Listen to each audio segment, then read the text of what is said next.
Ya, materi pembahasan tadabbur Quran surat Yusuf ayat ke 23 malam hari ini kayaknya cuma bisa satu ayat yang bakalan kita bahas.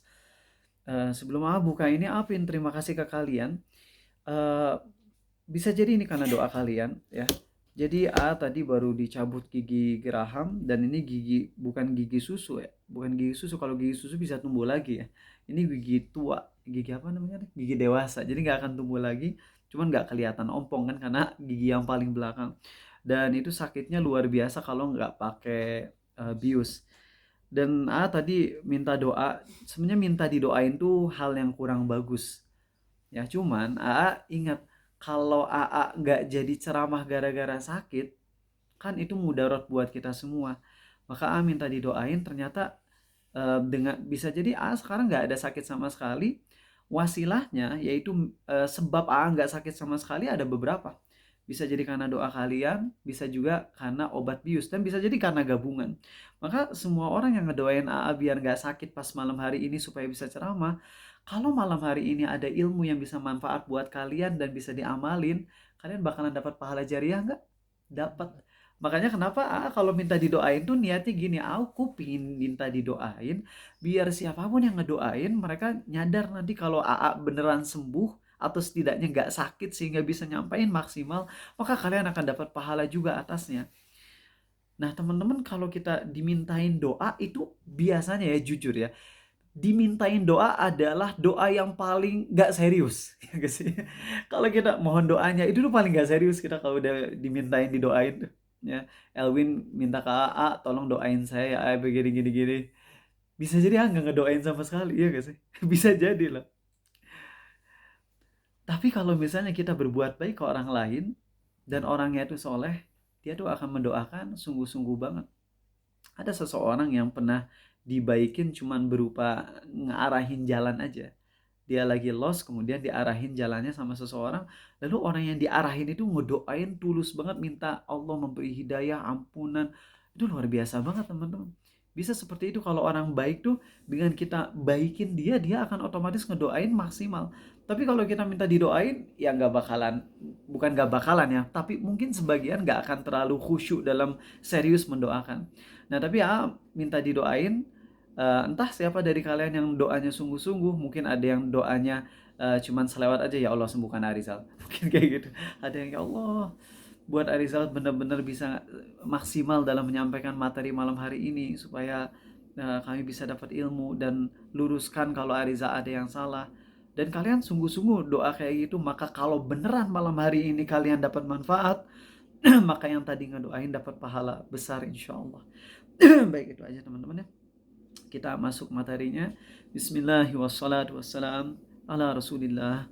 Innal hamdalillahi nahmaduhu wa nasta'inuhu wa nastaghfiruh. Sungguh segala puja dan puji hanya milik Allah. Kita puji Dia. Kita mohon pertolongan dan ampunannya. Wa na'udzu billahi min syururi anfusina wa min sayyiati a'malina. Kita mohon perlindungan kepada Allah dari keburukan diri kita dan keburukan amal perbuatan kita. May yahdihillahu fala mudhillalah. Barang siapa yang Allah beri hidayah, tak akan ada seorang pun yang bisa menyesatkan. Wa may yudlil fala hadiyalah. Dan barang siapa yang Allah sesatkan, tak akan ada seorang pun yang bisa memberi petunjuk. Asyhadu an la ilaha illallah. Aku bersaksi tiada Tuhan yang berhak disembah dengan benar kecuali Allah. Wa asyhadu anna Muhammadan abduhu wa rasuluh. Dan aku pun bersaksi Muhammad adalah hamba dan rasulnya. Amma ba'd. Allahumma salli wa sallim ala Muhammad wa ala ali Muhammad. Kita masuk ke ayat ke 23 dari surat Yusuf. Kalian yang bawa Quran bisa sambil dibaca juga biar kita lebih connect. Atau kalau yang mau serius ngedengerin juga boleh. Tapi aku ingin kalian berusaha untuk lebih banyak interaksinya dengan Quran ya. Di antara bukti kalau seseorang hamba tuh benar-benar istiqomah di atas Islam adalah dia nggak ada hari yang terlewat tanpa berusaha membaca Quran sambil merenunginya. Jadi bukan sekedar baca tapi merenungi walaupun cuma satu ayat. Walaupun itu pas lagi sholat sunnah doang. Karena kalau hari kita lewatkan tanpa penghayatan terhadap ayat Quran, itu Allah tegur loh. sahabat Nabi SAW yang udah masuk Islam dari as-sabiqunal awwalun, orang yang paling awal masuk Islam aja, masih Allah tegur dengan diturunkannya surat 57 ayat 16. Alam ya'ni lilladzina amanu an takhsha'a qulubuhum li dzikrillah wa ma nazala minal haqq.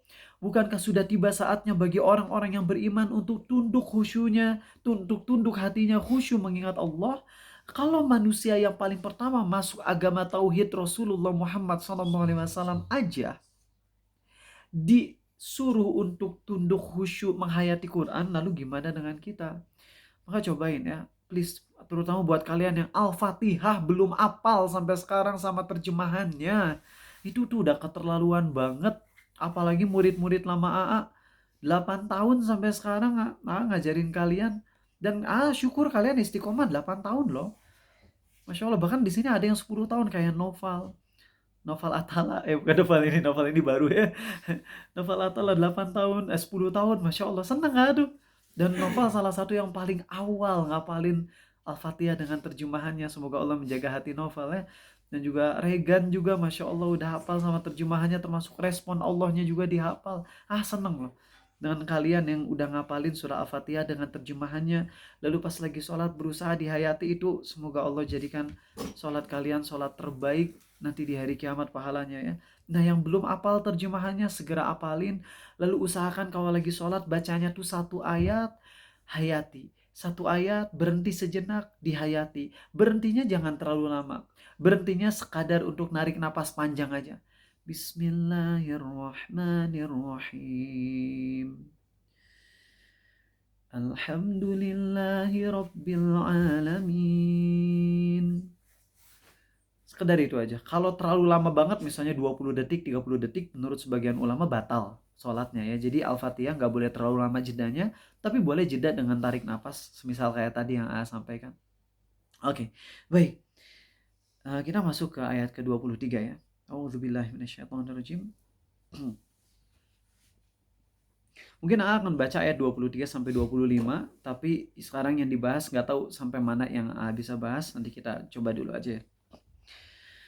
وراودته التي هو في بيتها عن نفسه وغلقت الأبواب وقالت هيت لك قال معاذ الله إنه ربي أحسن مثواي إنه لا يفلح الظالمون ولقد همت به وهم بها لولا أن رأى برهان ربه كذلك لنصرف عنه السوء والفحشاء إنه من عبادنا المخلصين واستبق الباب وقدت قميصه من دبر وألف يا سيدها لدى الباب قالت ما جزاء من أراد بأهلك سوءا إلا أن يسجن أو عذاب أليم. Dan perempuan yang Yusuf tinggal di rumahnya menggoda dirinya, dan dia menutup pintu-pintu lalu berkata, hai talak. Nggak akan terjemahin dulu ya. Kemudian Yusuf berkata, di sini A pakai terjemahan dulu, lalu A sampaikan yang lebih benernya. Karena kita tahu yang namanya terjemahan tuh hanya tafsir simple ya, gak bisa menjelaskan secara mendalam banget ya. Dan perempuan yang Yusuf tinggal di rumahnya menggoda dirinya, dan dia menutup pintu-pintu, yaitu si wanita tersebut, lalu berkata, marilah mendekat kepadaku. Yusuf berkata, aku berlindung kepada Allah. Sungguhnya Tuanku telah memperlakukan aku dengan baik. Sungguhnya orang yang zalim itu tidak akan beruntung. Dan sungguh perempuan itu telah berkehendak kepada Yusuf. Dan Yusuf pun berkehendak kepadanya sekiranya dia tidak melihat tanda kekuasaan dari Tuhannya. Harus sampaikan sekarang juga untuk ayat 24, walaupun pembahasannya bukan pekan ini, tapi sampaikan dulu. Sungguh keliru besar banget orang yang bilang kalau Yusuf juga nafsu pada momen ini. Bahkan sampai ada riwayat kalau Yusuf juga buka celana. Nauzubillah, itu riwayat batil. Jangan semua yang dari kitab tafsir itu kemudian kita terima. Kita tahu apa kitab tafsir yang di dalamnya ulama tersebut hanya menyampaikan berbagai macam riwayat tapi tidak menyeleksinya. Kitab tafsir apa? Oh, udah lupa deh kalian teh kumaha ya. Ayo, ada yang ingat gak? Ayo. Di chat, ayo. At-Tabari, terima kasih Alwin. Kita At-Tabari, tafsir At-Tabari, Imam At-Tabari itu hanya menyampaikan riwayat tapi tidak menyampaikan ini riwayatnya sahih atau tidak. Jadi jangan semuanya ditelan gitu, bahaya. Itu kan nggak pantas banget kepada seorang nabi digambarkan kayak gitu. Begitupun kalau di surah Al-Ahzab tuh sampai ketika Nabi SAW nafsu sama Zainab, ya Allah, itu kan bahaya banget loh berbicara tentang Nabi Muhammad apalagi SAW. Tentang Nabi Yusuf juga sama. Para nabi dan rasul itu kalau kita ngomong dengan bahasa perendahan murtad. Bukan cuma Nabi Muhammad SAW, tapi semua nabi. Kalau kita ngomong dengan bahasa yang gak sopan kepada nabi, siapapun nabinya, kita murtad dari Islam. Ya, jadi nanti sampaikan ya. Jadi di sini bukan Nabi Yusuf juga nafsu sama Zulaiha, enggak. Di sini ada kalimat laula ar-ra'a burhana rabbih. Andai Yusuf nggak melihat keagungan Allah, misalnya Yusuf akan kebawa nafsu juga, tapi Yusuf enggak. Itu yang benar ya. Demikianlah kami palingkan darinya keburukan dan kekejian. Sungguh Yusuf termasuk hamba kami yang terpilih. Ini indah banget nanti bahasa terpilih. Kayaknya pekan depan deh. Apin fokus di ayat ke-23 dulu ya. Dan keduanya berlomba menuju pintu, dan perempuan itu menarik baju gamisnya Yusuf dari belakang hingga koyak. Dan keduanya mendapati suami perempuan itu di depan pintu. Lalu si perempuan itu tiba-tiba berkata, apa balasan bagi orang yang bermaksud berbuat buruk kepada istrimu selain dipenjarakan atau dihukum dengan siksa yang pedih. Baik, itu sekedar untuk kalian nge-reminder aja. Banyak dari kalian yang udah ngedengerin kisah ini. Maka yang akan kita dalami hanya ayat 23 aja untuk malam hari ini, karena kita pingin mendalam dan berbagi bermacam faedah di ayat ini. Sebentar ya, saya izin nge-share resume catatan dulu sebentar. Boleh minjem yang Habibi nggak? Sebentar ya Habibi. Oke.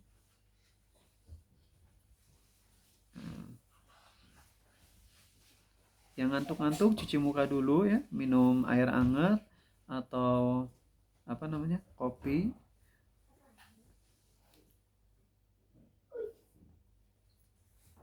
Ngomong-ngomong, kopi americano tuh emang pahit ya? Ya pahit. Kalau kopi americano tapi pakai gula jadinya gimana? Ada rasanya dikit. Ada rasanya. Ya lo kok tiba-tiba keluar dari Zoom sih? Astagfirullah. Sebentar. Bentar ya, maaf ya.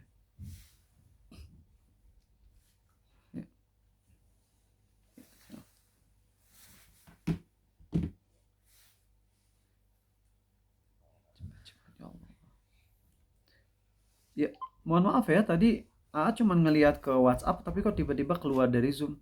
Mohon teman-teman, mohon maaf sekali lagi. Udah masuk lagi. Baik, kalau yang ngantuk-ngantuk minum kopi americano ya, silakan. Tambah pare biar makin pahit di blender. Oke, baik. Siap. Kita masuk ya, semoga Allah karuniakan kita kehusyuan dalam mentadaburi ayat ini. Warawadathu allati huwa fi baitiha. Bagian sini dulu. Warawadathu allati. Kalau di terjemahan simpelnya, dan perempuan yang Yusuf tinggal di rumahnya tuh menggoda Yusuf. Padahal kalau tafsirnya warawadathu itu artinya menggoda yang sifatnya berproses perlahan-lahan, berulang-ulang. Sehingga Nabi Yusuf tuh diginiinnya tuh bukan cuma sekali, tapi udah berulang-ulang selama Yusuf tinggal di rumahnya. Dan Yusuf udah dewasa, kelihatan udah mature, udah kelihatan menarik banget. Kalau bocil-bocil kan rata-rata ya walaupun ganteng tapi ya gak terlalu menarik gitu. Tapi kalau udah mulai balik, usia SMP, SMA itu udah mulai bisa menarik nafsu cewek tuh. Nah, Zulaiha, ambil aja nama Zulaiha walaupun tidak sahih, itu sudah menggoda Yusuf tuh dari waktu-waktu dulu. Cuman godaan yang terdahulu tuh masih godaan-godaan yang sifatnya lebih ringan. Bisa dipahami? Jadi ringan-ringan dulu. Mungkin ya kalau bahasa kitanya mulai bersoleh, pakai pakaian yang kelihatan yang ketat kayak atau kayak gimana. Cuman Nabi Yusuf ini terlihat selalu menjaga pandangannya. Maka yang Allah highlight adalah bagian yang paling puncaknya. Jadi sebelum-sebelumnya Zulaiha belum pernah menggoda Yusuf sampai ke tahapan ini. Di ayat inilah yang puncaknya. Jadi warawadathu allati, di sini ada kalimat yang harus kalian pahami atau tafsir yang harus kalian pahami bahwa Zulaiha mengajak Yusuf kayak begini tuh udah berapa kali? Berulang-ulang, entah udah berapa tahun, tapi pakai godaan-godaan yang lebih ringan. Adapun yang di ayat ini yang paling klimaks, yang paling beratnya.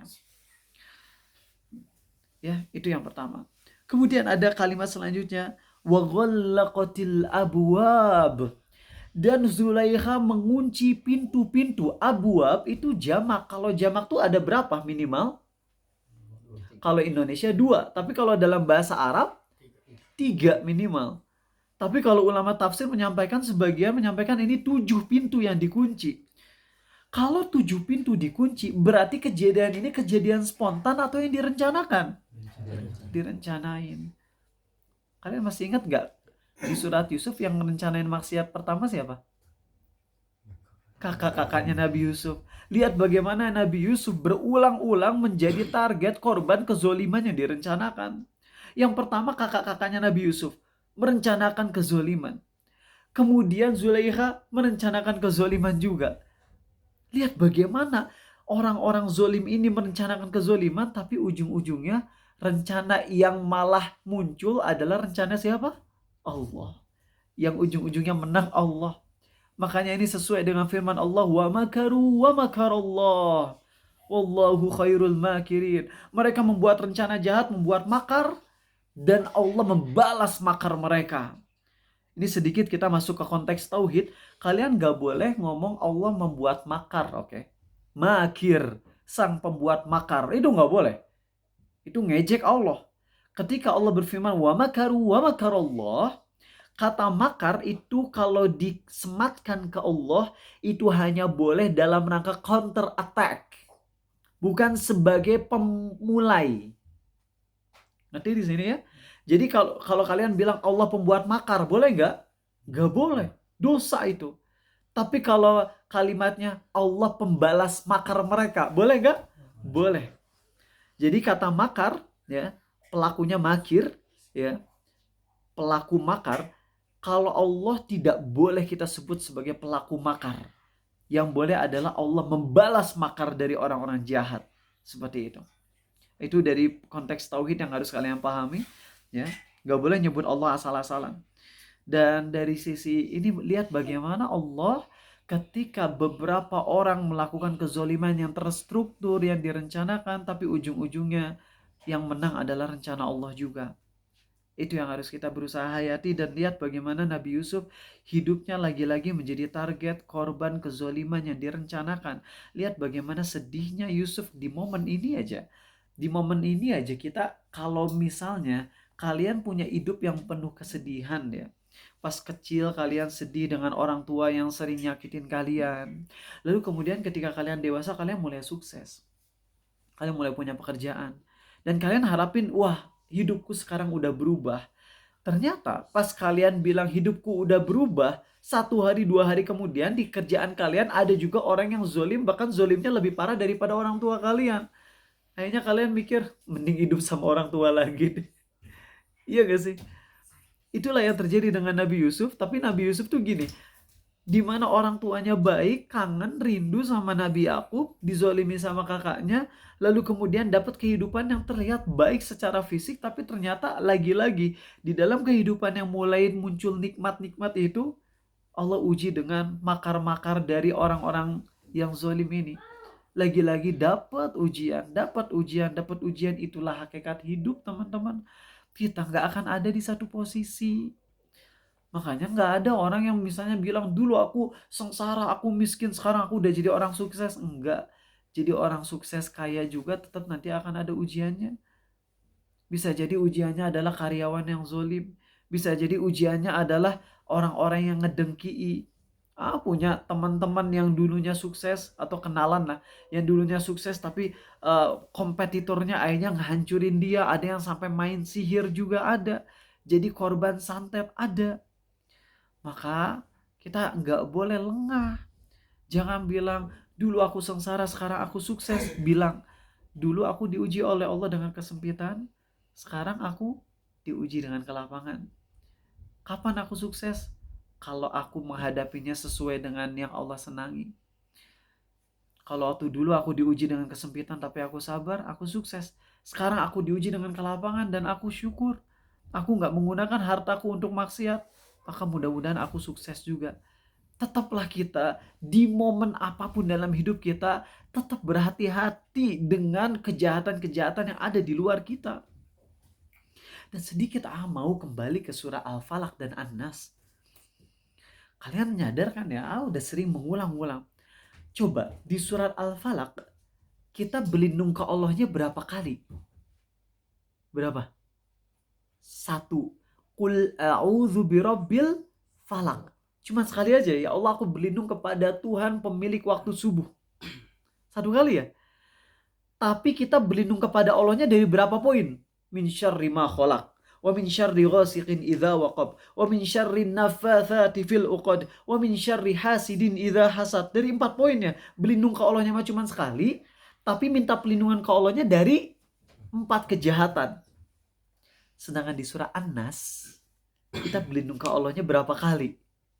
3 kali. Qul a'udzu birabbin nas, malikin nas, ilahin nas. Tapi kita berlindung ke Allahnya dari berapa kejahatan? Cuman 1 doang.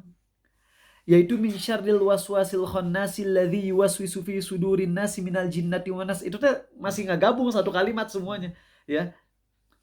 Lihat ya sekali lagi, apin kalian agak connect dulu. Di surah Al-Falaq kita berlindung ke Allahnya berapa kali? 1. Dari berapa kejahatan? 4. Di surah An-Nas kita berlindung ke Allahnya berapa kali? 3. Tapi dari berapa kejahatan? 1. Kenapa kayak kontras, iya enggak? Harusnya kan kalau kejahatannya 4, berlindung ke Allahnya juga 4 kali, ya enggak? Logikanya gitu. Kalau kejahatannya 1, ya berlindung ke Allahnya sekali doang ya. Coba kita ngeliat ya. Surah Al-Falaq, kejahatan-kejahatan yang kita berlindung kepada Allah darinya itu ada 4, beda-beda. Min syarri ma khalaq, dari kejahatan makhluk-makhluknya yang buruk. Ini umum, apapun kejahatannya, mau begal kayak mau apa kayak. Wa min syarri ghasiqin idza waqab, dari kejahatan malam apabila telah gelap gulita. Kejahatan begal, kejahatan macam-macam ya, miras dan sebagainya. Wa min syarri ghasiqin wa min syarri naffatsati fil uqad, dari kejahatan para penyihir yang meniup pada buhul-buhul, kejahatan para santet, para dark magician. Wa min syarri hasidin idza hasad, dan dari kejahatan orang-orang yang dengki. 4 kejahatan yang Allah sebut di surah Al-Falaq semuanya adalah kejahatan eksternal. Ya enggak? Min syarri ma khalaq, kejahatan makhluk-makhluknya yang buruk. Itu kan kejahatan di luar kita, ya enggak? Wa min syarri ghasiqin idza waqab, kejahatan malam apabila telah gelap gulita, begal, miras, itu kan semua di luar kita, ya enggak? Wa min syarrin naffatsati fil uqad, kejahatan para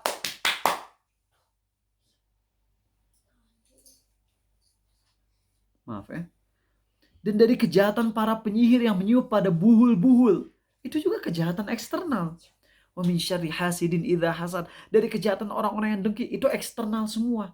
Tapi di surah An-Nas, min syarril waswasil khannas alladzi yuwaswisu fi sudurin nas minal jinnati wan nas, dari kejahatan yang membisikkan ke dada manusia, ke hati manusia. Berarti itu kejahatan nafsu personal kita, itu kejahatan internal. Seakan-akan ini menggambarkan kalau kejahatan eksternal itu lebih mudah, kejahatan eksternal Allah sangat mudah membantu kita untuk menyelesaikan semua kejahatan tersebut. Untuk menghindarkan kejahatan-kejahatan tersebut Allah mudah.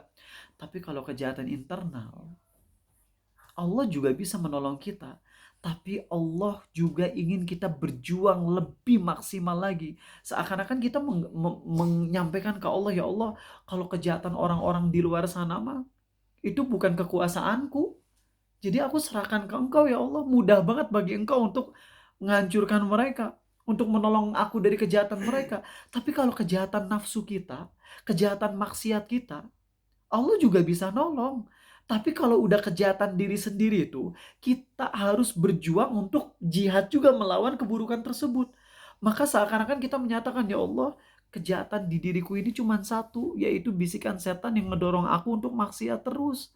Aku lemah untuk melawan diriku sendiri. Maka berlindung ke Allahnya sampai berapa kali? 3 kali. Keren gak sih itu, Masya Allah? Nyadar gak kalian dengan bagaimana indahnya Allah menjadikan 2 surat terakhir begitu dalam? Ketika dibahas kejahatan eksternal, berlindung ke Allahnya sampai cuma 1 kali doang. Seakan-akan menyatakan bahwasanya apapun kejahatannya, mau ratusan, mau ribuan, gampang bagi Allah untuk ngabasmi itu semua. Tapi kalau kejahatan diri sendiri, kita tuh ngerasa lemah. Kita ngerasa nggak mampu untuk menahan diri kita dari nafsu. Maka kita berlindung ke Allahnya sampai 3 kali. Ya Allah, aku berlindung kepada Tuhan manusia, Raja manusia, sesembahan manusia. Mohon ke Allahnya sampai 3 kali. Seakan-akan kita menyatakan, diriku lemah ya Allah, tanpa pertolonganmu. Pernah gak kalian ngehayati surah An-Nas sampai segitunya? Masya Allah. Tiba-tiba keluar ya dari Zoom. Sebentar ya.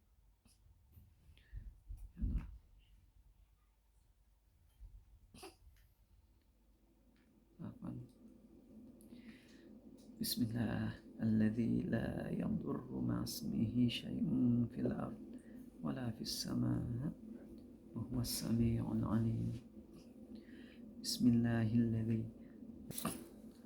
Ya, sebenarnya kalau internet itu nggak bagus, kalau itu kesalahan teknis atau suatu hal yang di luar kemampuan, ya itu kita bisa toleransi. Tapi kalau itu kelalaian dari pihak providernya, maka itu sebuah kezaliman. Itu masuk kepada ancaman wailul lil mutaffifin. Ya, kita udah bayar sesuai akad tapi merekanya malah dikurang-kurangin misalnya gitu ya. Wallahu alam kenapa internet suka begitu, suka jelek ya. Mudah-mudahan ini lancar sampai beres kajian. Kita kembali ke tadi surat Yusuf. Ulang bahwasanya Zulaiha ngajak Yusuf zina selama berulang-ulang, bertahun-tahun. Dan ini klimaksnya. Kedua, Zulaiha itu menutup sampai 7 pintu, artinya emang udah merencanakan maksiat ini dari jauh-jauh hari. Tapi Masya Allah, Nabi Yusuf tetap kuat. Ketika Zulaiha bilang, hai talak. Hai talak tuh mungkin terjemahan yang lebih bagusnya adalah I am yours. Aku milikmu. Lakuin apapun yang kau inginkan. Dan setelah ini, Nabi Yusuf berkata apa? Qala ma'adallah. Qala ma'adallah. Ma'adallah terjemahannya bukan aku berlindung ke Allah, bukan. Kalau berlindung ke Allah mah apa? A'udzubillah. Kayak gitu. Ini mah ma'adallah. Kenapa kalimat fiilnya atau kalimat kata kerjanya dihilangkan? Kan kalau kata kerja berarti gini, aku berlindung kepada Allah. Itu kan kalimat dimana ada subjek, predikat, objek ya. Tapi kalau ma'adallah, itu nggak ada subjek predikatnya, nggak ada. Ma'adallah itu artinya perlindungan Allah. Kan kayak kalau ngelihat dari sisi bahasa, asa aneh ya, asa nggak nyambung ya. Kita dizolimi kemudian kita bilang perlindungan Allah. Lah, apa maksudnya perlindungan Allah gitu? Kita bingung dengan kalimat ini kan. Tapi justru di situ ada hal yang sangat mendalam banget. Kenapa Nabi Yusuf nggak bilang a'udzubillah, aku berlindung pada Allah. Tapi Nabi Yusuf bilang ma'adallah. Kenapa pakai kalimat ma'adallah? Itu tuh ada makna sendiri.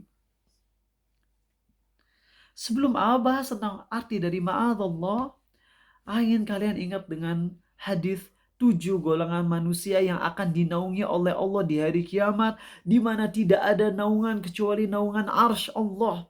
Ketika Allah membawa matahari 1 mil di atas kepala manusia, sehingga ada orang yang keringatnya ngucur sampai tenggelam mata kakinya, ada yang tenggelam lututnya, ada yang tenggelam pinggangnya, bahkan tenggelam seluruh tubuhnya di dalam keringat sendiri, karena matahari yang begitu panas, begitu dekat. Lalu Allah akan jadikan 7 golongan manusia yang akan dinaungi di bawah arsy-Nya, sehingga mereka nggak akan kepanasan. Dan dari yang 7 ini ada satu lagi yang lebih spesial. Ini yang paling topnya, bukan termasuk yang 7, tapi ini lebih top lagi, yaitu para syuhada, di mana mereka akan Allah masukkan arwahnya ke dalam burung berwarna hijau yang bernama At-Thayyib. Burung hijau bernama At-Thayyib, yang mana burung ini akan terbang ke terbang di sekeliling arsy Allah. Dia akan terbang dengan bebas di sekeliling arsy Allah, sampai Allah bertanya, kalian mau apa? Lalu orang yang mati syahid ini, orang yang mati syahid akan Allah simpan nyawanya, arwahnya ke dalam burung yang berwarna hijau, dan dia akan terbang ke sekeliling Ar-Rahman, terbang ke sekeliling kursi Ar-Rahman, Arsy Ar-Rahman, maaf. Kemudian Allah akan bertanya, kamu mau apa? Dia bilang, ya Allah, kami butuh apa lagi? Kami gak mau apa-apa lagi, udah gak butuh apapun. Ya maksudnya udah di dekatmu, udah di depanmu, mau butuh apa lagi gitu loh. Tapi Allah nanya lagi, kalian mau apa? Minta. Ya Allah, aku udah gak butuh apa-apa lagi. Allah tawarin lagi, kalian mau apa? Karena mereka nyadar Allah gak akan berhenti nanya. Akhirnya mereka bilang, ya Allah, kalau emang engkau nyuruh aku terus, kalau begitu aku punya request. Hidupkan aku lagi ke dunia, supaya aku bisa jihad lagi, supaya aku bisa mati syahid lagi. Tapi Allah udah punya ketetapan, orang mati hanya sekali. Akhirnya Allah tidak bertanya-tanya lagi. Kenapa orang mati syahid pingin mati syahid lagi? Saking enaknya kematian syahid, kemewahan syahid, kemudian kedudukan syahid di mata Allah. Makanya mereka kayak pingin ngulang lagi. Ngulang lagi. Masya Allah.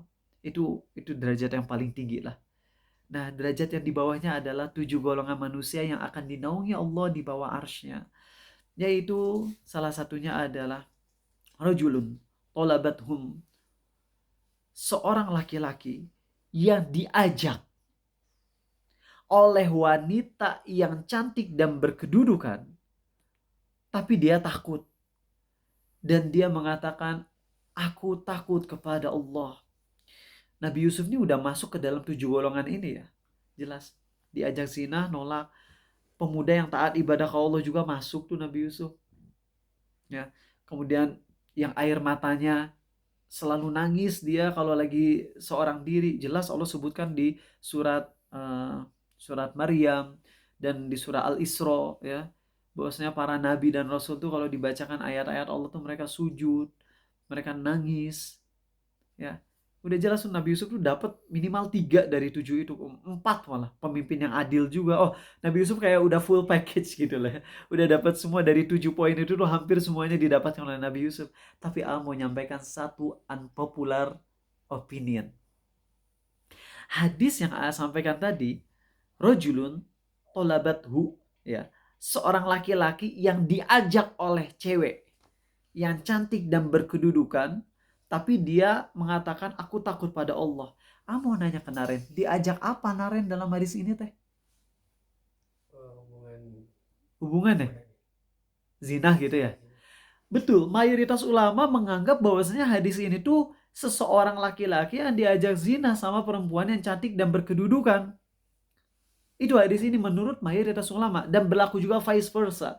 Jadi seorang perempuan yang diajak zina oleh laki-laki yang cakep berkedudukan tapi dia nolak karena takut sama Allah, itu juga masuk ke dalam hadis ini. Bisa, cewek cowok dapat, tergantung siapa lawannya, ya. Itu bisa masuk dua-duanya sebagaimana penjelasan Ibnu Hajar dalam kitab Fathul Bari. Nah, tapi ada satu unpopular opinion yang ini disampaikan oleh Ibnu Hajar Al-Asqalani dalam kitab Fathul Bari. Ada yang bisa nebak gak? Maksud dari sini siapa? Kan kalau yang mayoritas ulama berpendapat ini tuh cowok yang diajak zina sama cewek ya. Tapi ada satu lagi pendapat ulama. Ada yang bisa nebak gak? Yang benar boleh pulang duluan. Enggak salah. Sesama jenis. Bukan. Agak pernah ngedengar ada hadis itu. Wallahu a'lam ya. Untuk yang sesama jenis tapi belum pernah ngedengar pendapat itu. Bukan. Bukan. Yaitu seorang laki-laki yang diajak nikah oleh cewek yang cantik dan berkedudukan. Aneh gak sama pendapat ini? Kan diajak nikah, halal nggak? Halal. Bukan diajak zina, diajak nikah. Tapi dia bilang aku takut kepada Allah. Asa kumaha gitu ya. Ini udah ada cewek cantik berkedudukan berarti kan kaya gitu. Kita mah kere misalnya gitu. Terus diajak malah kita bilang aku takut kepada Allah, kan asa nggak nyambung ya nggak? Para ulama dalam banget. Pertama di dalam hadis tersebut kan kalimatnya tolabat, diajak, nggak ada kejelasan diajak zina ya nggak sih? Makanya kenapa ulama terbagi menjadi dua pendapat walaupun mayoritas ulama berpendapat ini maksudnya diajak zina betul. Tapi ada pendapat minoritas ulama dan pendapat ini juga cukup kuat, yaitu seorang cowok yang diajak nikah oleh cewek yang cantik dan berkedudukan. Tapi cowok ini bilang aku takut pada Allah. Kenapa? Karena kalau cowok ini nikah sama dia, takut dia kecintaannya terlalu besar ke istrinya sampai akhirnya melalaikan dia dari ibadah yang biasa dia lakukan dari sebelum nikah. Paham nggak di sini? Ada cowok-cowok yang udah biasa tahajud, lalu kemudian nikah sama cewek yang cantik, dan karena nyaman sama ceweknya yang cantik, istrinya, dia jadi nggak tahajud lagi. Dengan itu imannya semakin luntur. Emang sih nggak tahajud nggak dosa, tapi ketika amalan sunnah mulai luntur, yang wajib juga jadi mulai lalai. Makanya dia bilang aku takut pada Allah. Tapi tolong jangan dipahami berarti lebih baik nikah sama yang nggak cantik, yang nggak juga, nggak. Cuma menyampaikan pendapat ulama aja. Nah, ada poin fikih yang pengen bahas dulu. Atau sebenarnya pengen dalam bagian sini tapi terpaksa harus bahas pembahasan fikihnya dulu. Dalam mazhab Syafi'i, kalian tahu nggak hukum menikah dalam mazhab Syafi'i itu apa? Ternyata hukum menikah itu hukum asalnya adalah mubah. Jadi bukan sunnah, bukan wajib, tapi mubah. Mubah. Makanya dalam mazhab Syafi'i juga disarankan seorang laki-laki atau seorang perempuan yang dia tuh udah terbiasa menjaga diri dari hal-hal yang berbau syahwat. Dia nggak dekat sama nonton film porno, masturbasi, dia nggak ngelakuin itu. Dia udah taat ibadah ke Allah, dia udah nyaman ibadah ke Allah, dia juga udah punya penghasilan dengan pekerjaannya. Orang kayak beginian lebih disarankan untuk tidak menikah, itu yang lebih bagus. Kemudian ada yang komen mungkin marah-marah, kalau nggak nikah nanti nggak ada yang punya anak, bla bla bla. Dijawab dalam mazhab Syafi'i, emang orang yang nikah pasti punya anak? Pasti nggak? Belum tentu. Kalaupun punya anak, emang udah bisa dipastikan bahwasanya anaknya akan hidup sampai kita mati duluan baru dia mati? Enggak kan? Contoh aja Nabi kita SAW yang mulia, ketika beliau nikah sama Khadijah, anak beliau ada 6. Abdullah, nama lainnya Thohir, Qasim anak pertama ya, Qasim, Abdullah atau nama lainnya Thohir, Zainab, Ummu Kulthum, Ruqayyah, dan Fatimah. 6 kan? Semuanya meninggal sebelum Nabi SAW meninggal kecuali Fatimah. Fatimah pun meninggalnya 6 bulan setelah Nabi SAW wafat. Jadi kalau ada yang bilang, kalau kita mempopulerkan pendapat mazhab Syafi'i yaitu disarankan untuk tidak menikah, nanti gimana dengan keturunan, kita nggak akan punya keturunan, nanti manusia punah. Lebay itu. Nggak akan sampai punah, makanya udah dijamin sampai hari kiamat akan ada manusia. Cuman Allah menjaga, para mazhab ulama Syafi'i itu menjaga bahwasanya banyak terjadi di mana orang yang awalnya taat ibadah, lalu setelah nikah jadi kacau. Baik kacaunya tuh karena dia jadi jarang ibadah sunnah lagi, atau karena saking sibuk kerjanya dia jadi terkurangi gitu. Karena harus fokus nyari uang. Sedangkan kalau nggak nikah kerjanya bisa, ya nggak usah terlalu parah kan, asal cukup buat hidup sendiri aja gitu. Makanya dalam mazhab Syafi'i disarankan untuk nggak nikah bagi orang yang emang udah bisa menjaga nafsunya, dia nggak jatuh ke dosa syahwat, dan dia pun kejaga ibadahnya, disarankan untuk nggak nikah. Dan nggak usah takut nanti punah, nggak. Mustahil punah manusia. Allah udah tetapkan bahwasanya akan ada manusia sampai nanti Yajud dan Majud, ada semuanya tuh. Ya sampai nanti hari kiamat tuh pasti ada. Itu harus kalian tahu. Ya. Dan jadi kalau udah nikah belum tentu punya anak. Kalaupun punya anak belum tentu hidup sampai kita mati duluan. Dan kalaupun anaknya hidup sampai kita mati duluan, belum tentu anaknya soleh. Belum tentu. Maka dari berbagai macam pertimbangan inilah, Ustadz Arizal, salah satu Ustadz favorit Arizal, Ustadz muda favorit Arizal, Ustadz Ahnaf Saputra. Beliau muridnya Ustadz Nur Fazil Ramadan, itu ilmunya mantap, gaya pembahasannya juga enak banget ya. Elwin ini masih bagus nggak? Atau potong-potong Elwin? Soalnya kalian kayak nge-freeze gitu deh. Kalau suaranya masih aman nggak? Ya agak aku gitu lah. agak kaku ya. Sebentar ya, izin Tapi suara aman sih ya. Oh, suara masih aman ya. Mudah-mudahan aman terus. Oke. Maaf ya, ini nggak tahu malam hari ini agak jelek internetnya.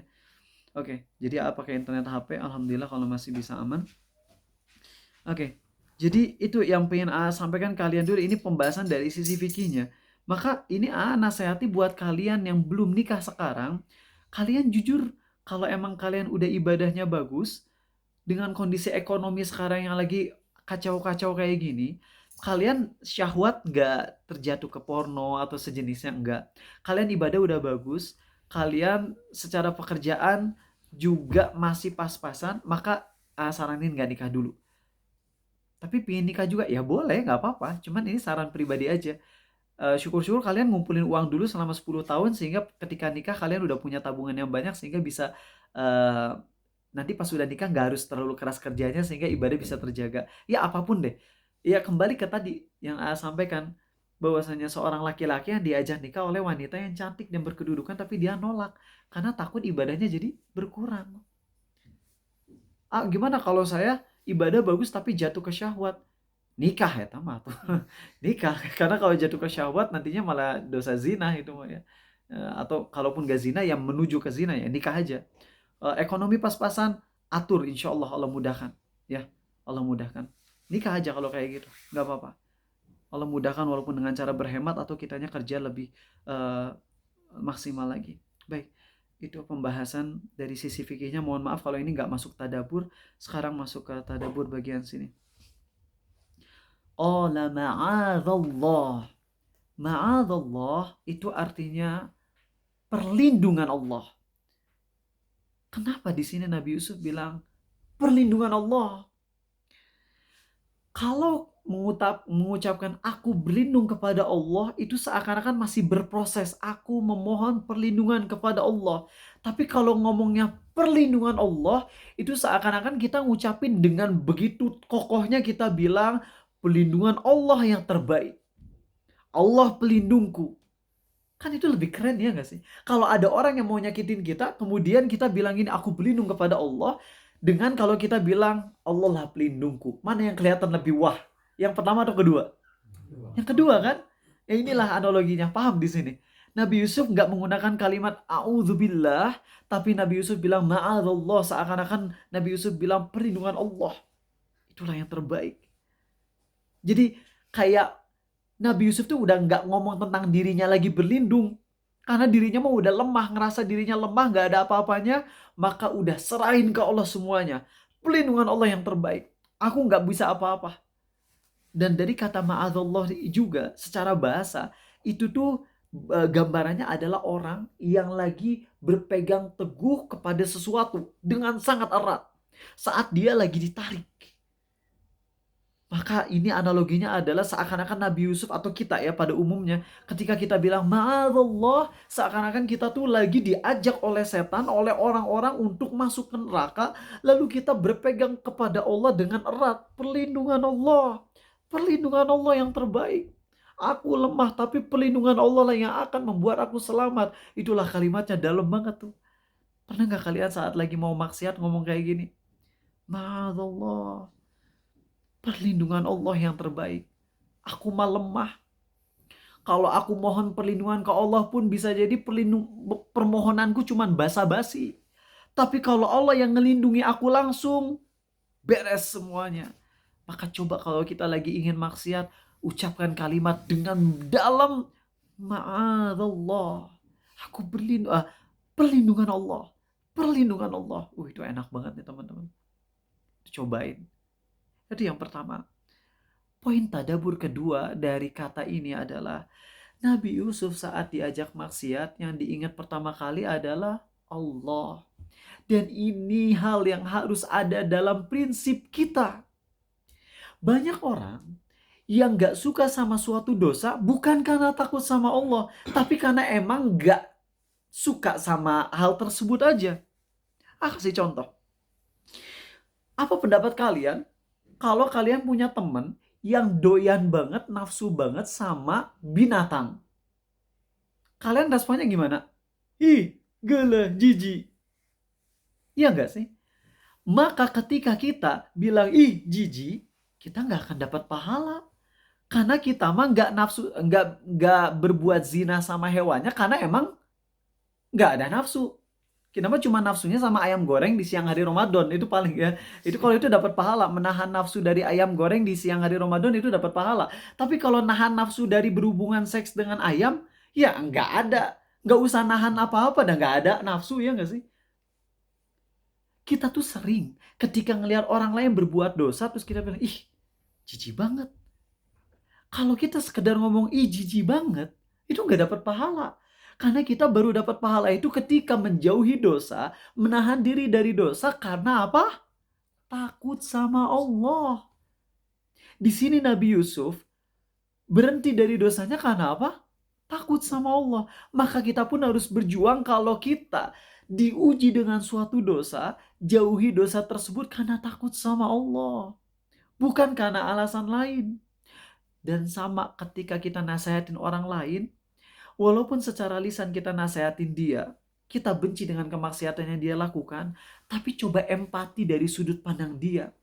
Ya kayak tadi aja, orang-orang yang istilah psikologinya kalau nggak salah bestiality, atau istilah trennya adalah fury, itu cowok yang seneng nafsu sama binatang gitu. Kalau dari sudut pandang kita mah kayak, apa sih jijik banget ya nggak sih? Tapi coba ngelihat dari sudut pandang dia. Coba ngelihat dari sudut pandang dia. Dia yang oleh setan diajak untuk jadi nafsu sama hewan. Dan dia struggle. Dia berjuang. Ya Allah ini dosa. Nafsu sama hewan gak normal. Jijik harusnya. Orang normal tuh jijik. Kok aku bisa nafsu sama hewan? Aku berlindung pada Allah. Orang-orang kayak gini dapat pahala karena perjuangan dia menjauhi nafsu.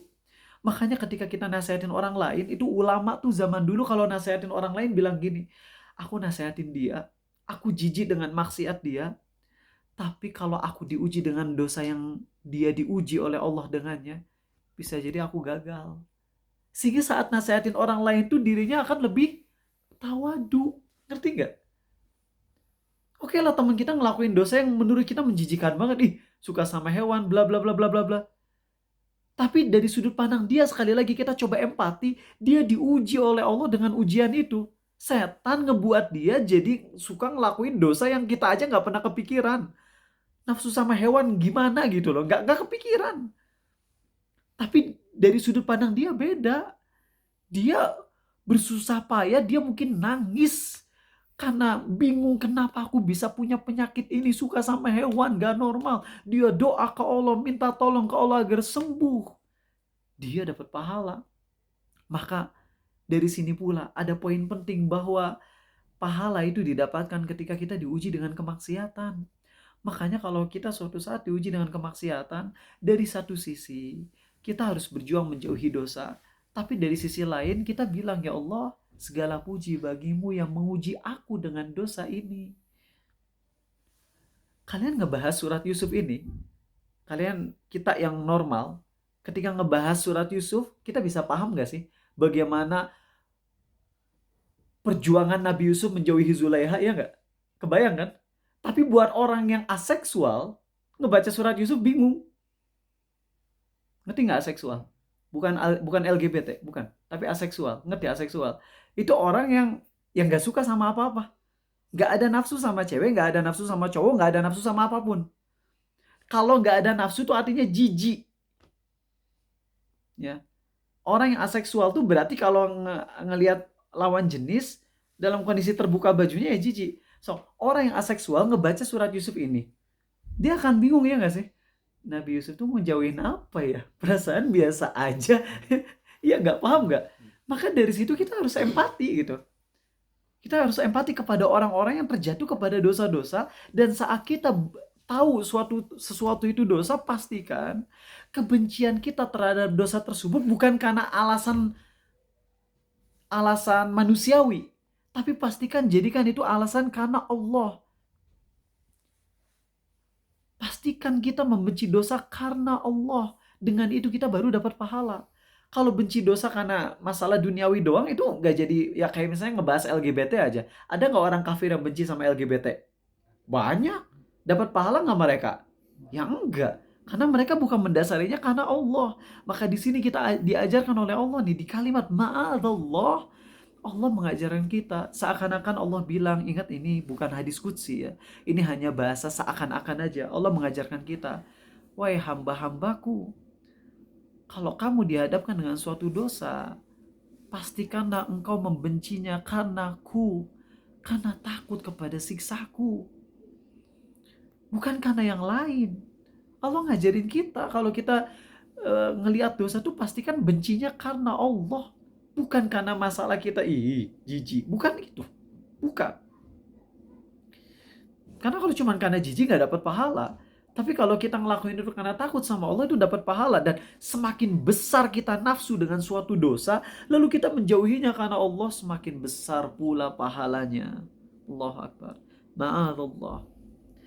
Innahu Rabbi ahsana mathwai. Sini ada kalimat sesungguhnya Rabbi telah sangat baik kepada diriku. Kata Rabbi di sini, ulama berbeda pendapat. Ketika Nabi Yusuf berkata, Innahu Rabbi, sesungguhnya dia adalah Robku. Ini Nabi Yusuf itu lagi ngomong Rabbi itu Allah atau majikan cowoknya. Dan pendapat yang paling tepat adalah Nabi Yusuf lagi berbicara tentang Allah atau tentang majikannya? Dua-duanya. Nabi Yusuf ngomong Robbi maksudnya Allah, tapi karena Zulaikha bukan orang Islam, sehingga dalam pandangan Zulaikha, Robku maksudnya adalah majikanku. Jadi Nabi Yusuf lagi ingat sama Allah sambil ngingetin Zulaikha tentang suaminya yang merupakan majikan Yusuf. Ngerti gak? Jadi kayak double gitu loh. Satu kata tapi dipahami secara double. Dan itu bahasa yang dalam banget. Ketika ada orang berbuat salah, ada dua cara untuk membuat dia berhenti. Yang pertama adalah dengan ngingetin dia dengan ancaman siksaan. Kalau kamu ngelakuin itu, jangan lupa siksaannya. Kalau kamu ngelakuin itu, jangan lupa kamu akan dihukum di dunia dengan ini, di akhirat dengan itu. Itu cara yang pertama ya. Tapi ada nggak cara kedua untuk menghentikan orang dari dosa? Yaitu dengan sindiran yang halus, yang dengannya jadi lebih nggak nyaman dia dengan kalimat tersebut. Kalau ada orang berbuat zina, terus diingetin tentang neraka, terus dia nggak berefek tuh. Tapi ketika dia diingetin, bro, ingat gak sih? Orang tuamu udah nasehatin kamu, kau lagi di luar kota, lagi merantau, jaga, jangan sampai jatuh ke dalam dosa zina. Itu biasanya lebih dalam gak? Lebih dalam. Diingetin tentang jahanam gak ngena, tapi diingetin kayak gitu ngena ya gak? Ini bahasa dari Allah. Dan ini adalah salah satu teknik dakwah yang diajarkan Nabi SAW. Ketika ada seorang pemuda yang ingin zina, dalam hadis sahih, itu Nabi SAW tidak ngingetin dia tentang neraka jahanam, enggak. Tapi diingetinnya dengan apa? Wahai anak muda, kau punya ibu enggak? Mau enggak kalau ibumu dizinahi? Enggak. Itu kan dibuat gak enak ya gak sih? Dan Allah berulang-ulang menjadikan ini sebagai teguran untuk hambanya yang berbuat dosa. Terkadang Allah negur hambanya dengan siksa jahanam, iya. Tapi Allah juga tidak jarang alias sering. Di dalam Al-Quran Allah negur kita dengan cara yang begitu nyelekit banget. Yang bikin hati tuh, aduh, kayak misalnya apa? Ya ayyuhal insanu ma gharraka bi rabbikal karim. Wahai manusia, apa yang bikin kalian berani maksiat kepada Tuhan kalian yang baik sih? Coba dalam gak sih itu surah Al-Infitor? Saat Allah ngingetin hambanya dari dosa, tapi bukan dengan neraka jahanam. Allah ngingetin dirinya dengan kebaikan-kebaikannya. Pantaskah aku maksiat kepada Allah di saat yang sama Allah ngasih aku nikmat yang begitu banyak? Itulah Nabi Yusuf. Saat Nabi Yusuf bilang, Innahu Rabbi, dia Tuhanku yang begitu baik padaku. Coba kita hayati ini saat kita lagi maksiat. Oke lah, saat kita lagi nonton film haram, diingetin tentang neraka, kita kayak biasa-biasa aja. Kayak gak nyentuh hati kita. Tapi ketika kita diingetin, mataku nikmat dari Allah. Waktu lapangku ini nikmat dari Allah. Rizkiku kerja dapat gaji ini nikmat dari Allah. Pantaskah aku nonton video haram ini di saat Allah ngasih aku banyak kebaikan? Ya Allah, maafkan aku ya Allah. Dalam gak sih ayat ini teman-teman kalau kita hayati? Cuman kitanya aja yang kurang mentadaburinya. Coba hayati sekali lagi di kalimat tadi ya. Ma'adallah. yaitu kita berlindung kepada Allah. Seakan-akan kita udah lepas semua usaha kita, Allah satu-satunya yang bisa nolong kita. Aku mau udah gak bisa apa-apa dah, hanya Allah yang menolongku. Itu yang pertama. Kedua, saat Nabi Yusuf bilang innahu rabbi, kita langsung ingat, ya Allah.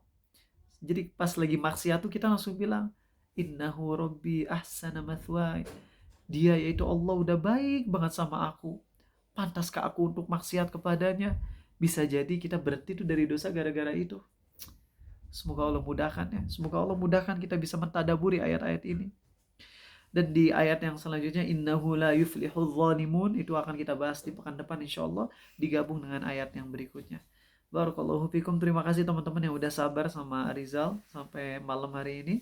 Besok pagi nggak ada kajian fikih ya, jadi kajian fikihnya sekali lagi jam 8.30. Jadi pastikan pekan depan juga kalian datang kayak tadi ya. Seneng nggak kalian datang dari awal? Terima kasih. Kita masuk tanya jawab sekitar 12 menit ya. Ada? Kenapa?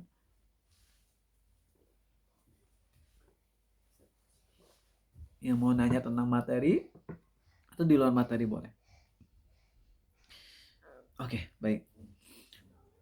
Ini bagus nih. Kalau jijik sama LGBT berarti nggak dapat pahala? Nggak dapat pahala kalau tidak didasari atas iman. Tapi kalau misalnya kita gini, awalnya kita jijik karena masalah pribadi aja, karena kita normal. Lalu kemudian kita ingat Allah yang melarang, terus kita bilang ya Allah aku membencinya karena engkau, maka di situ baru dapat pahala. Ya, jadi setiap kali kita ngelihat dosa, usahakan kita membenci dosa tersebut karena Allah. Oke, bagus banget pertanyaannya. Terima kasih ya. Bagaimana status penghasilan dari jasa edit video? Semisal ada beberapa klien yang minta edit video akhwat, baik yang menutup atau terlihat auratnya. Baik, ini adalah salah satu kasus yang pelik. Dan AA yakin banyak ustadz-ustadz yang kurang paham sama realita, dengan begitu entengnya bilang apa? Resign. Gak sesimpel itu di kondisi ekonomi yang seperti ini, teman-teman. Bahkan para ulama yang ilmuannya sangat tinggi, kita tahu kerja di bank konvensional hukumnya apa? Haram, udah titik. Jangan ngasih celah. Udah jelas itu haramnya. Ya. Ekonomi hancur juga karena riba, itu udah terlalu jelas banget di depan mata kita. Tapi ada kondisi di mana seseorang udah terlanjur kerja di sana. Dia udah berjuang untuk nyari pekerjaan lain tapi belum dapat. Apa saran para ulama? Terus berjuang untuk nyari kerja. Jangan berhenti tiap hari nyari pekerjaan lain. Yang mana pekerjaan itu bisa untuk sekedar mencukupi kehidupan dia aja. Dan selama belum dapat, tetap dia kerja di bank tersebut dengan catatan dari gajinya, misalnya dia gajinya 8 juta. Dari gaji 8 juta tersebut hanya gunakan untuk dia bertahan hidup untuk kebutuhan primer aja. Misalnya untuk kebutuhan ngontrak, misalnya karena belum nikah ngekos deh 800.000, untuk makan dengan sederhana misalnya 600.000. Berarti dari gaji 8 juta itu pakainya cuma 1,4 juta aja. Sisanya gimana? Sisanya sedekahin. Dengan niat melepas harta haram. Itu nasihat para ulama. Dan aku suka nasihatin buat kalian yang pekerjaannya belum halal atau mayoritasnya haram, jangan dulu nikah. Nambah masalah itu.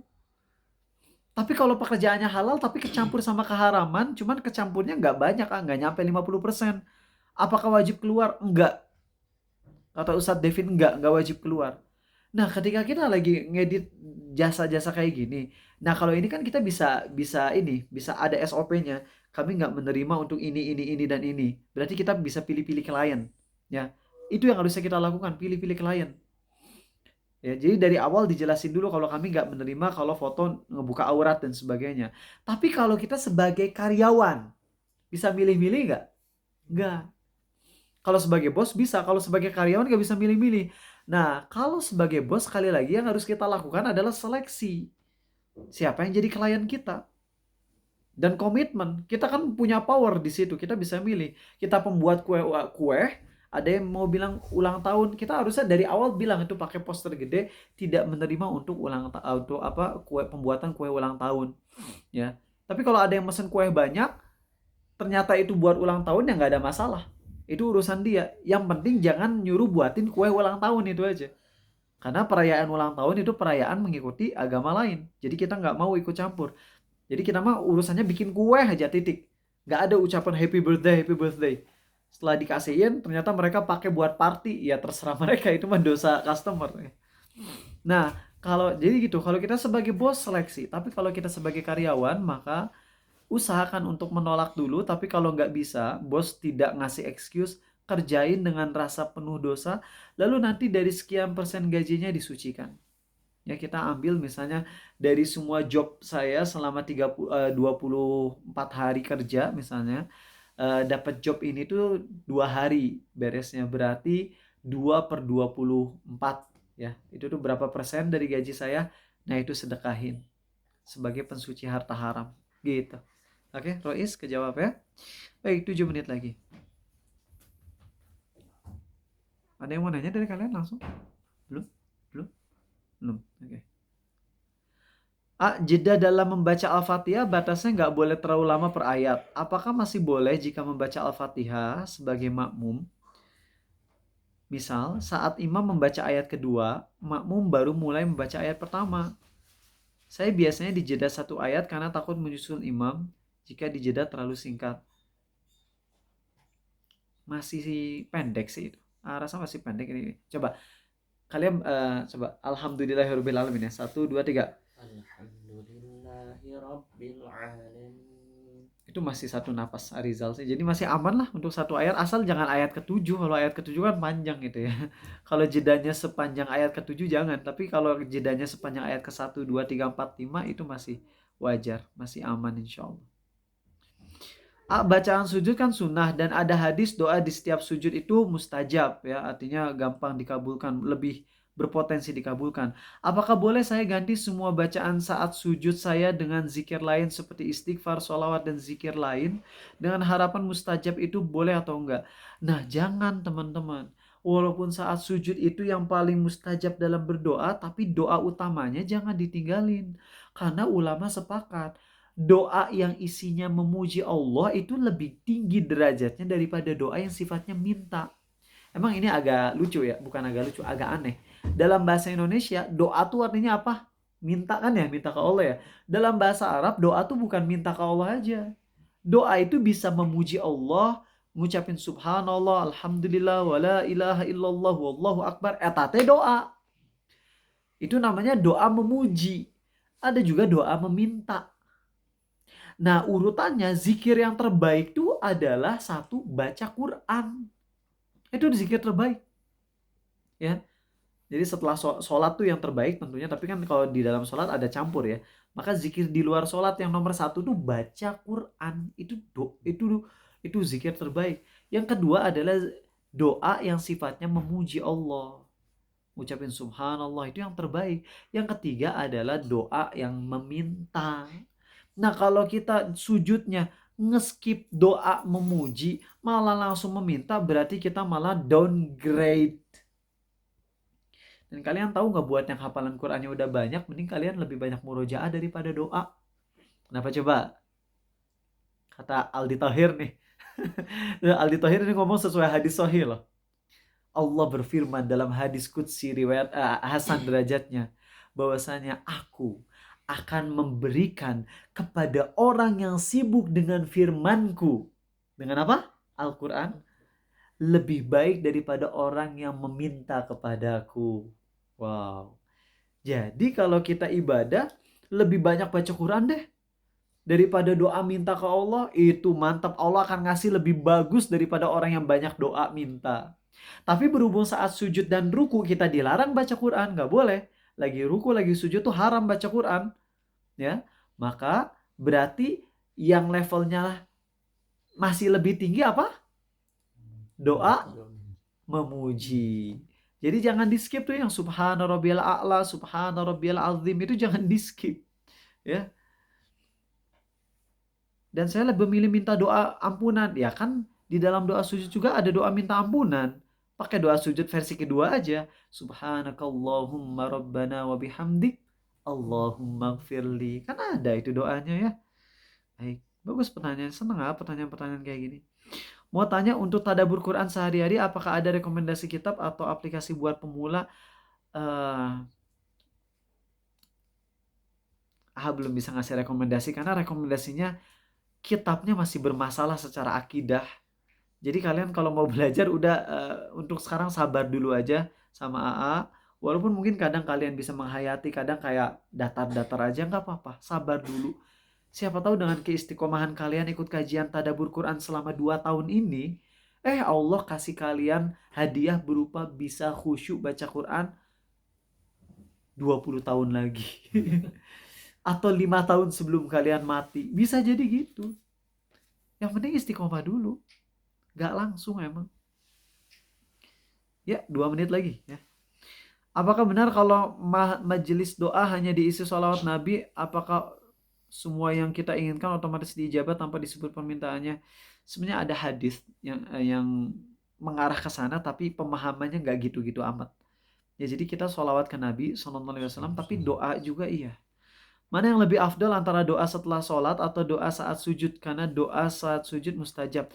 Doa saat sujud dalam sholat itu lebih mustajab, tapi wajib pakai bahasa Arab.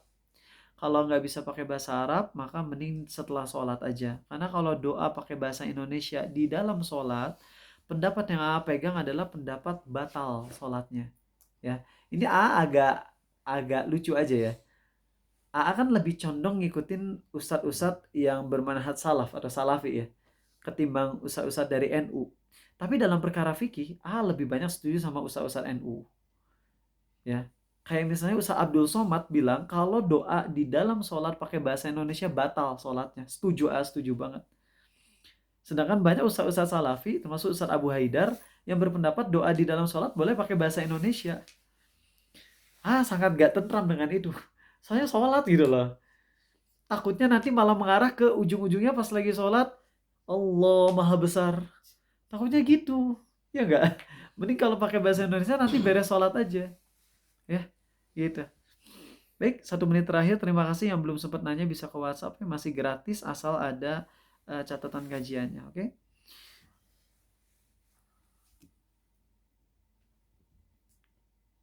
Kalau berdoa pakai bahasa Arab dalam sholat tapi domirnya dirubah, apakah membatalkan? Domirnya dirubah gimana dulu contohnya? Aku jadi kami. Ya kan bareng-bareng emang nggak ada masalah. Tergantung domirnya gimana. Kalau domirnya jadi kamu ya bisa batal. Ya Allah ampuni dirimu. Ya itu salah kalau kayak gitu. Masa doanya malah ke Allah? Ya gak bener kalau gitu. Ya, baik. Jadi domirnya domir yang gimana dulu ya? Ampuni dosa dia. Gak apa-apa kalau ampuni dosa dia. Ya. Ini satu pertanyaan tadi mana? Baik. Udah dulu ya teman-teman. Terima kasih ya. Besok saya lagi gak ada kajian subuh. Tapi kalau ada teman-teman yang mau ikut kajian Arizal dan tetap nginap malam harinya nggak apa-apa ya, apalagi yang kemalaman dan akhirnya kalian nginap di sini nggak apa-apa ya, walaupun besok paginya nggak ada kajian subuh, tapi barangkali kalian takut kemalaman, takut ada begal. Itu aja, terima kasih, semoga Allah berkahi kita bisa khusyuk, dan sekali lagi coba terus untuk menghayati ayat-ayat Allah malam hari ini. Coba hayati tadi 2 poin terpentingnya adalah tadi apa? Na'adallah ya. Kedua apa? Innahu rabbi ahsana mathwaya. Tuhanku baik banget ke aku. Coba lakukan 2 itu ketika kita lagi mau maksiat. Kalau belum bisa ngehentiin kita dari maksiat, coba lagi. Coba lagi. Coba lagi sampai kita mati. Semoga Allah mudahkan. Subhanakallahumma wa bihamdik. Maha suci Engkau ya Allah dan segala puji bagimu.